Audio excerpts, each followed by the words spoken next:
Hi, it's Laura. Before we get into this week's show, take a moment and consider whether you appreciate this program and whether you appreciate that it comes to you advertising free. Because if you do, we want to ask you to pony up some support. We have just launched our spring membership drive. Our goal is to raise $20,000 by the end of Memorial Day. And every dollar will go to our field reporting fund that gets me out of the studio and into the field to report on the stories we know are out there we're looking to cover, but simply don't have the funds to do. If you have been moved by our reporting, then make a move. Together, we can keep making media that makes a difference. If we can stay on the move, it takes all of us. So make a move right now. Move a little money. Make a tax-deductible donation at lauraflanders.org/donate. Now here's this week's show.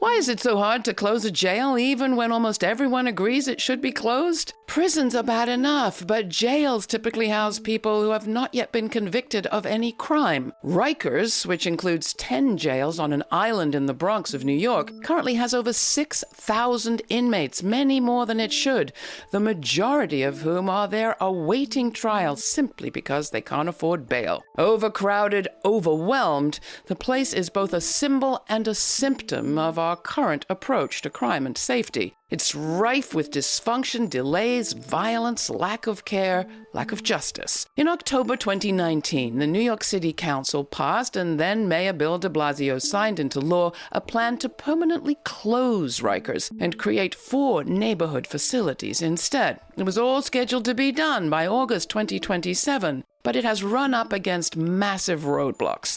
They come from the left, from the right, from the prison guards unions, and from the people who live in the neighborhoods where the new jails would be built.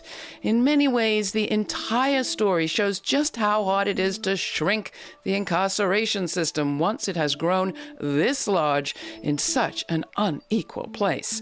What could break the logjam? Our guests are New York City journalist Nick Pinto, co-founder of Hellgate, a worker-owned news outlet covering New York City. Nick's been writing about Rikers for years. And with us too, New York City public advocate Jumaane D. Williams. As city council member, he helped pass the law to close Rikers. Elected public advocate in 2019, now he is the prime sponsor of legislation that would ban solitary confinement in the city's jails. Welcome, both of you. I don't know where to start, but I think I'll start with you, public advocate Williams. You have actually visited Rikers. You've been inside probably more than once. Can you describe for us what you saw there?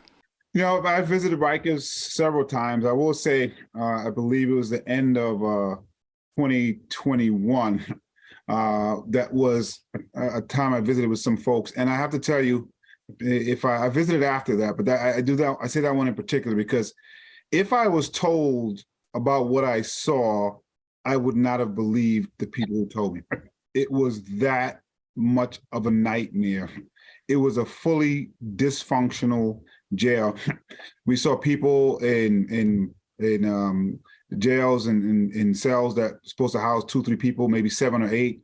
They had plastic bags using as bathrooms.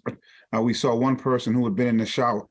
I was told for over 24 hours in a shower cell, in a shower stall. I didn't know if he was wet with urine or with water. Literally had detainees who were out of their cells just walking around. It was filthy. It was just a complete disaster. And I said then, it happened to be on the anniversary of Attica. And I said, and the mayor got mad at me, but it was true. I was like, we are just an incident away from that. That's how insane and how bad it was for everyone involved. I can't tell you how bad what we saw was. Attica was the uprising by inmates in an upstate prison about prison conditions there over 50 years ago, right? Absolutely. Absolutely. And so I was horrified, terrified. It is still currently a dangerous place for people to be. And that's for folks who work there and folks who are housed there. That's why we need to shut it down, and we need to make sure that we don't take the culture that's there to the new borough-based jail. Okay, so let's just underscore this. It needs to be shut down. There was a law passed declaring it to be on a schedule to be shut down. Then what happened, Nick? Why are we where we are today? As you alluded to in your introduction, there are a number of groups of people who actually don't like the plan to close Rikers and replace it with borough-based jails. One of those groups are jail and prison abolitionists who look at a plan to build new, fresh, carceral structures where people will be held in detention by many of the same people who are currently holding them on Rikers, and say, why would we refresh this institution with new buildings that will last another 100 years? Let's close Rikers and not build new jails. Another set of opposition comes from people who own property or businesses in the immediate vicinity of where the new, smaller borough-based jails are proposed, who are worried about their real estate values, basically.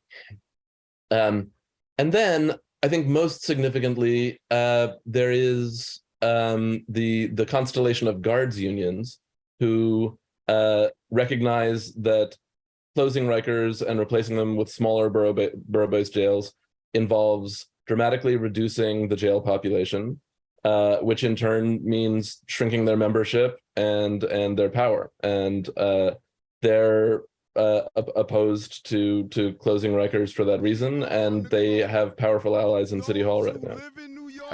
Which is to say, they're big backers of the current mayor, Eric Adams. That is the case.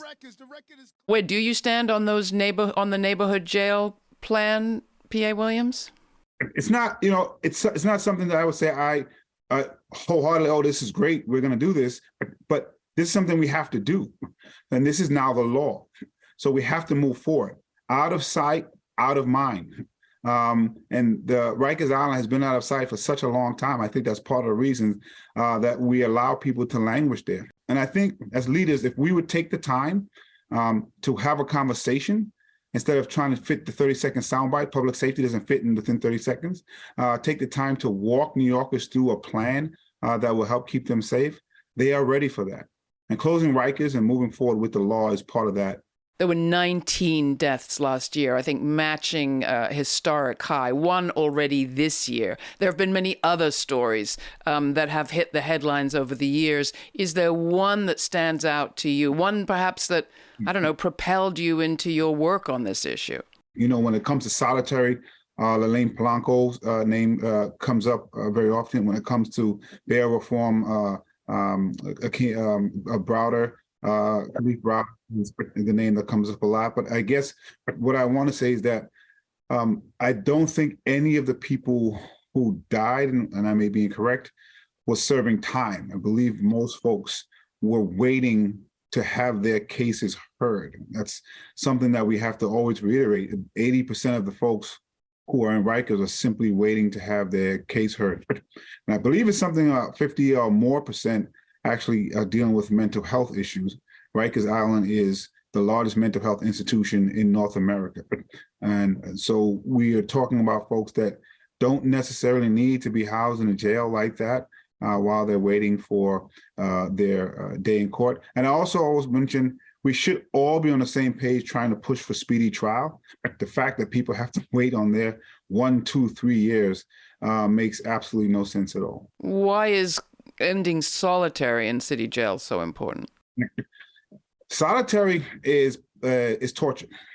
It really is. Sitting by yourself in a small cell is torture. And as I said, so many of the folks on Rikers are dealing with mental health issues. It's torturous for someone who goes in there without mental health issues. Can you imagine if you have them and you're sitting in solitary? And it does not make anyone safer. Here's Candy, a solitary confinement survivor, speaking at a Rikers New York City Jails Action Coalition event. When people ask me to describe my time in solitary confinement, the only word I can use is torture. Yeah. And I was also there as a detainee. I wasn't found guilty of anything. I was there waiting a speedy trial. For 3 years, 27 months of solitary confinement, for them to tell me, you know what? Oops, not guilty, go home. There's harm to people, and then to be crass about it, there's also harm to city budgets. I mean, when the city has to pay out for offenses by officials or the staff or the guards, who actually has to pay the money? Nick, where does that money come from? That comes out of city funds, paid by taxpayers. It's not just settlements that we think of when we talk about those costs. It's also just incredibly expensive to lock people up on Rikers. It's an oft-cited statistic that it would actually be cheaper to send everyone on Rikers to an Ivy League university than it would be to keep them locked up. A lot of the discussion these days is about who is responsible and who could be responsible for closing Rikers and for this whole situation. 12 years ago, in a federal government decision after a case brought by Rikers detainees and advocates, the violence there was deemed bad enough that it was a violation of the Constitution, and a federal monitor was overseen to make sure that there were changes. Where does that stand today, Nick? The situation now is that that court continues to check in with the monitor several times a year, and there are public hearings where the monitor explains his periodic reports and talks about the progress the city is making, and very little else happens. Attorneys for the class of people who are held at Rikers over the last year have been pushing the judge to order a takeover of the jail system and take it out of New York City's control. And the judge is very reluctant to do that. There's some federal law that makes it difficult for her to do it, and I think also it's not a problem that she wants to go out of her way to own on her own in any case. Do you think the situation would be better if it was taken out of city hands? There are some technical reasons to think that it might be. One is that a lot of what holds the situation locked into its current position are union contracts and even employment law that give the guards enormous leeway and make it very difficult for the city to change how they do their business. And a federal overseer for the courts would be empowered to cut through those contracts and that law, which is another reason why the guards are very opposed to it. It did look for a moment there as if we were making some progress. I mean, the population of people detained is going to have to shrink if they're going to fit into those neighborhood-based jails. The numbers were coming down a while ago. They now seem to be going back up. Do I have that right, Nick? Yeah, you do. The numbers went down. I think they were down in the 3,000 range, right around. They let a lot of vulnerable, sick and elderly people out in the first flush of COVID. And that was sort of the culmination of a years-long drawdown in the population of Rikers. And since that time, the population has been going up. And that's due to a lot of factors. Some of it has to do with the change of administration. I mentioned the new mayor. A lot of it has to do with change in the political winds, I would say, and a backlash against the sort of rollback of mass incarceration that was progressing several years ago. We now are seeing at the state level, even at the federal level, and certainly at the city level, a political coalition of Republican politicians and district attorneys and law enforcement who see, as well as conservative news media, who share a sense that there's something to be gained by portraying crime in the city as out of control, and in suggesting that the only solution to that is to lock more people up. And when we lock more people up, they go to Rikers. I think people will be surprised when they hear that there was less people in Rikers pre-pandemic. Everybody thinks that the quote unquote lefties let everybody out, and there's actually more people in there now. And also to add to what Nick was saying, it's not just Republicans. Unfortunately, it's Democratic leaders who are using Republican-like talking points because they are afraid of having a real conversation.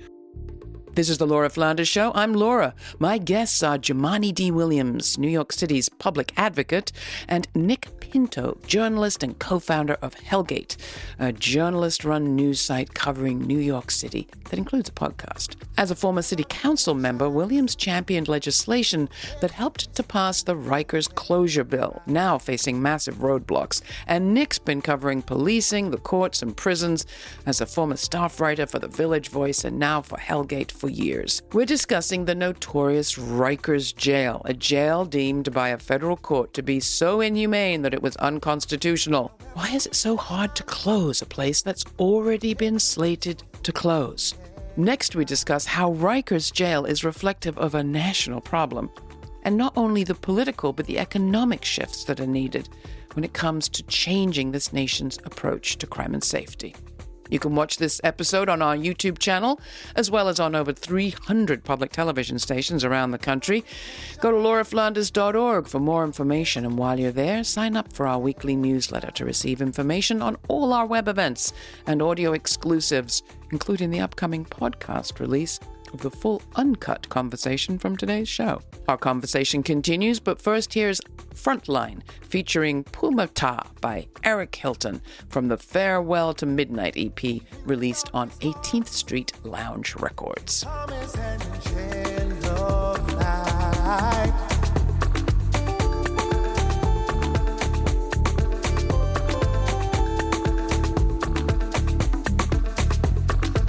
we place the blame, have we done to change the times?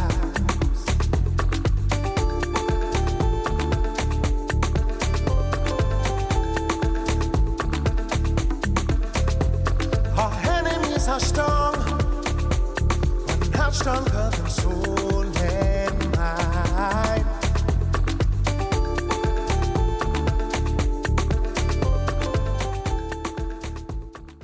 This situation is not isolated to New York City. To what extent is this Rikers crisis reflective of a bigger national problem? Detention in this country is in the main both broken and inhumane, and the systems that send people there remain largely unfair and extremely racist. So in that sense, Rikers is sort of a microcosm of larger issues with how this country feels about mass incarceration, and what it's willing to do and what it's not willing to do to step away from 50 years of mass incarceration. I sometimes think that we need not just an economic and political shift, we need a spiritual shift in our relation to one another. Obviously, in our relation to race and racism and gender and homophobia and misogyny, but sometimes just a connection. And much as I'm against more jails, P.A. Williams, I do think perhaps having them closer to more of us where we live would improve or increase at least our consciousness of what we're responsible for.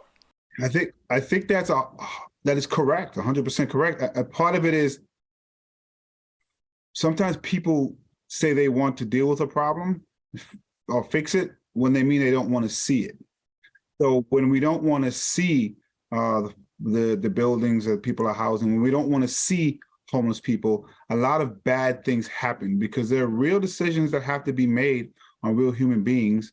And sometimes when it comes to jail, we assume guilt for everyone that's there, and we assume those folks over there as opposed to us altogether. And so that spiritual thinking, I think, is important to remember. This is all of us, and the more we isolate it as us versus them, it's us today, and we're them tomorrow. We just had Chuck D on this program not so long ago talking about the situation in the 70s and the 80s and the early 90s. It's not as if this has ever been an easy walk in the park to decrease incarceration or to shut down a jail. So in the years I've been doing this is the first time I've seen a population of folks in the city and the state who are ready to receive a conversation that's holistic around public safety. And we're squandering it. People understand now what public safety is in a much better way. And so when people are afraid, if you feed that fear, The answer has been lock up as many Black and brown people as humanly possible all the time. And now we're saying, let's just lock up the children of the people we locked up 20 years ago. Now, this is a national conversation, but we are, all of us New Yorkers, in this discussion right here. And our precious city is involved right now, is gripped by grief and outrage over something that happened in our subways. A young man, Jordan Neely, spent much of his young life houseless, performed on those subways, was killed by a fellow subway rider. Clearly, this was a man who needed help. To what extent is our conversation different today? And what kind of help do we need to bring to this city to improve safety and care for all? You know, Jordan spent time in hospitals, cycled out, spent time in Rikers Island, came out. He was failed a lot of different ways. And we have been pushing for a long time. I actually put out a report on what we need to do and how we're doing in those areas in the city around mental health in particular.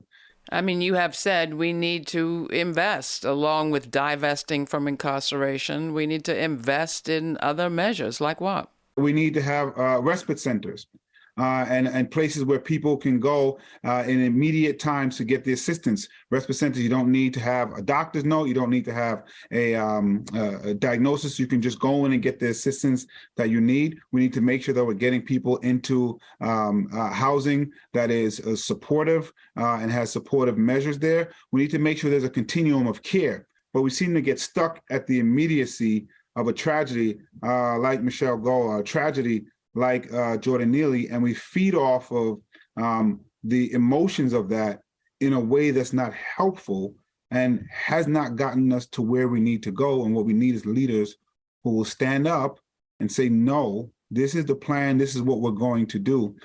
But I feel like most folks are trying to figure out how to win their next election as opposed to how to help New Yorkers. Well, there have been a lot of people elected on a criminal justice reform program, and successfully so. I'm thinking of Brandon Johnson in Chicago. It's not a rare thing these days, even though you don't get a lot of attention to the details. But coming to you, Nick, do you agree that there is a roadmap for change, just a lack of political will?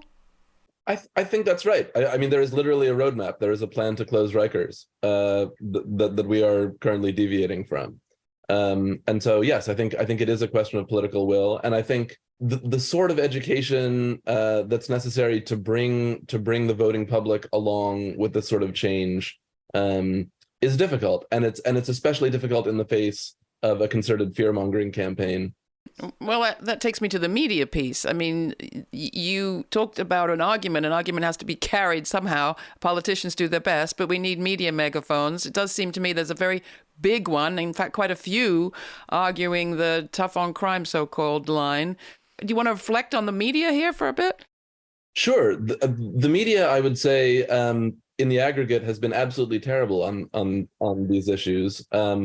You know, at the far extreme, the New York Post is a Rupert Murdoch-owned tabloid that I think it's fair to say has a political agenda in pushing the narratives of fear and the crime scare. But it's not limited to that. You know, other tabloids and newspapers, and especially local TV news, are extremely invested in news cycles that revolve around frightening anecdotal incidents of crime. That's just something that collects eyeballs. It's good for the business model, even if it's not reflective of reality or good for society. I just want to point out how impactful it is. And you can go back and listen to yourself. The governor, when discussing bail reform, said she was responding to headlines that she saw in the media. That's incredible. That is incredible that you would say that out loud. Instead of looking at the evidence, looking at the data, and helping our state figure out how best we should move forward, we're looking at headlines like the New York Post, as salacious as they want to be, to help move us in a direction that we know is harmful, even though the data says something else. And I think people do not believe that New York City is actually one of the safest big cities in this country. Right now, they wouldn't believe it, but it's true.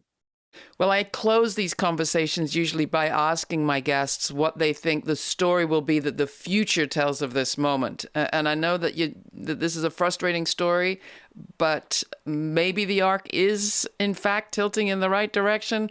Nick, starting with you, what do you think is the story the future will tell? And if you have to go forward 50 years, go for it. Yeah, it's hard for me to draw a great deal of optimism for the near foreseeable future, but I suppose that in some distant date, when people have changed the way they think about crime and punishment and what constitutes a healthy community, they will look back at this time in horror and dismay. I'm not sure how we get from here to there. I'm not sure what the future generation will say. I think they may be dismayed, hopefully, once they get it right, of how long it took and the moral blight that stained our community. But I often say that the future is looking at us. Our children are looking at us, who are unborn, saying, "Don't forget about us. Please remember us in decisions that we're making." And sometimes I don't know that we are thinking of them. Well, thank you both. It's been a challenging conversation. Thank you for your work on the story, and we'll continue to follow it. Thank you. Peace and blessings, everyone. Thank you.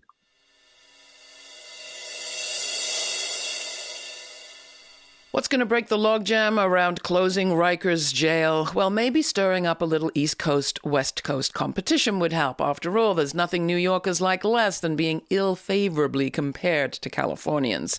But just look at what's coming out of the leadership of California versus the mayor's office on this issue of criminal justice reform and decarceration.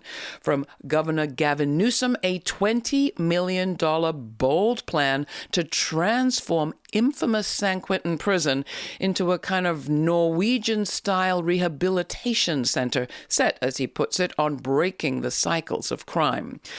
Out of Mayor Adams' office, a miserly budget cut in this year's budget. Mayor Adams proposes saving $17 million by cutting the contracts with the service providers who've been offering Rikers detainees rehab classes and help finding housing and getting off drugs. Is that any kind of a way to stir up excitement about transformation in the prison system in New York, Mayor Adams? I don't think so. Let's face it, maybe Governor Newsom's plan will find lots of devils in the details, but at least it's a vision people can get excited about. One of the reasons people aren't excited about closing Rikers is that it looks like instead of a new plan, there is simply a transition to many Rikers in people's backyards. What we need is more, bolder vision, and those visions are out there in this area. What they need is more attention, and more attention today, with the voices of former detainees being heard.